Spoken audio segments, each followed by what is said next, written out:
አድማጮች አመሻሹን የደረሰ ሰበር መረጃ አለ።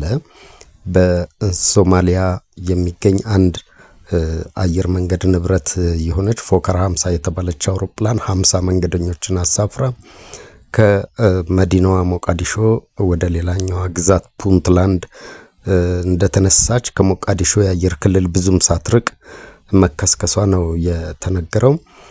ይሁንና ዓለም አቀፍ መገናኛ ብዙሃን ሰፊ ሽፋን እየሰጡ ያሉት 50ዎቹም መንገደኞች ከሞት መትረፋቸው ነው የተነገረው። ለዚህም ደግሞ ፓይለቱ ትልቁን ድርሻ መውሰዱ እየተነገረና እየተደነቀ ነው የሚገኘው።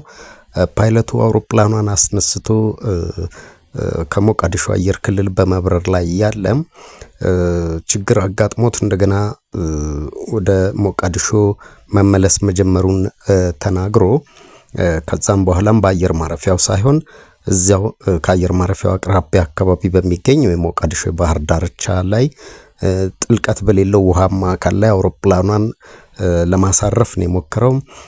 አውሮፕላኗ እንግዲህ በዚህ ሁኔታ ጉዳት ቢደርስባትም ፓይለቱ ባደረገው ጥረት 50ዎቹ መንገደኞች ከሞት በመትረፋቸው ከፍተኛ ዓለም አቀፍ ሽፋን እየተሰጠው ነው የሚገኘው። ፓይለቱም በመደነቅ ላይ ነው የሚገኘው።